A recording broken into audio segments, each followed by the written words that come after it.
এবার একটু সুখবর মূলক একটি হাদিস আসছে। হাদিসটি আন আবি হুরায়রা রাদিয়াল্লাহু তাআলা আনহু قال লা তাকুমুস সাহ। আবু হুরায়রা হাদিসটা বলেছেন, তিনি বলেন মহানবী হযরত মুহাম্মদুর রাসূলুল্লাহ সাল্লাল্লাহু আলাইহি সাল্লাম বলেছেন, কিয়ামত অনুষ্ঠিত হবে না হাত্তা ইউকাতিলাল মুসলিমুন আল ইয়াহুদ, যতক্ষণ পর্যন্ত মুসলিম সম্প্রদায় ইহুদিদের সঙ্গে যুদ্ধ করে তাদেরকে নিধন করতে না পারবে। সুবহানাল্লাহি ওয়া বিহামদিহি, আলহামদুলিল্লাহ। এখানে একটু শুভ সংবাদের কথা আছে। হাত্তা ইউকাতিলাল মুসলিমুন আল ইয়াহুদ, মুসলমানরা ইহুদির সঙ্গে যুদ্ধ করবে। ফায়াকতুলুহুমুল মুসলিমুন, এবং তাদেরকে নিধন করবে। হত্যা যজ্ঞের মাধ্যমে মুসলমানেরা বিজয় লাভ করবে, মুসলমানের বিজয় সূচিত হবে। কিভাবে দেখেন, জড় পদার্থ কথা বলে না, কিন্তু এই বিল্ডিং কথা বলবে না, ফ্যান কথা বলবে না, পাহাড় বৃক্ষাদি কথা বলে না, জড় পদার্থ কথা বলে না, উদ্ভিদ কথা বলে না, কিন্তু আল্লাহ রাব্বুল আলামিন তাদেরকে কথা বলার শক্তি দিবেন। আলহামদুলিল্লাহ রাব্বিল আলামিন। দেখেন হাদিসে আসছে, হাদিসটা কিন্তু মুসলিম শরীফ থেকে আছে, সহিহ মুসলিম।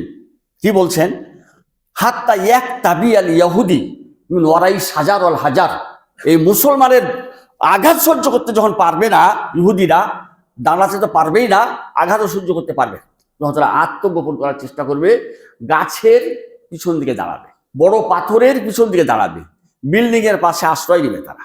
সুবহানাল্লাহি ওয়া বিহামদিহি।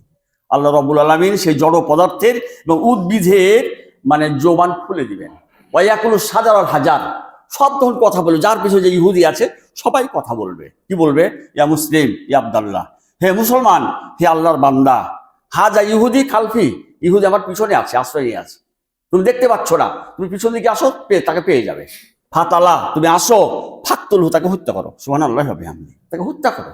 মুসলমানের পক্ষ অবলম্বন করবে, প্রত্যেকটা আল্লাহর সৃষ্টি সব একদিকে হয়ে যাবে মুসলমানের পক্ষ অবলম্বন করে, আর ইহুদিরা একেবারে হতাশাগ্রস্ত হয়ে তাদের বিপর্যয় আল্লাহ পাকের পক্ষ থেকে নেমে আসবে। মনে রাখবেন, 4 জন নবীর মুখ থেকে এই ইহুদি আর খ্রিস্টান অভিশপ্ত।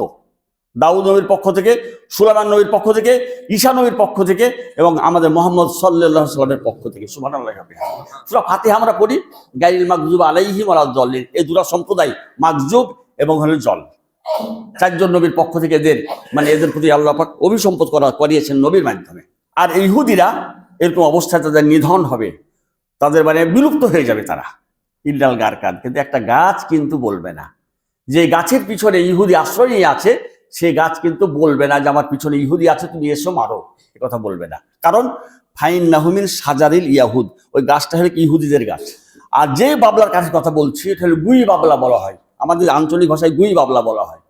তার কাঁটা অত্যন্ত মজবুত এবং পাতা খুবই ঘন, ডালপালা খুব শক্তিশালী হয় না, এবং কাণ্ডটাও খুব মোটা তাজা হয় না, পুরো কাজ হয় না, খড়ি ছাড়া কিছুই হয় না। এই গাছটাই ফিলিস্তিনে হয়, এই গাছটাই ফিলিস্তিনে জন্ম নেয়। কাঁটাওয়ালা গাছ, নাউম মিনাস সাজার, সাজারিল এজা, কাঁটাওয়ালা গাছকে বলা হয় কি গারকাদ। ওই গাছটা হলো ইহুদিদের গাছ, ওই গাছটাই খালি বলবেন না আমার পিছনে ইহুদি আশ্রয় নিয়ে আছে, একটা মারো, এটা ওদের গাছ, ওদের পক্ষ অবলম্বনকারী গাছ। এটা উপসংহার টেনে দিলাম আয়াত এবং হাদিস দিয়ে।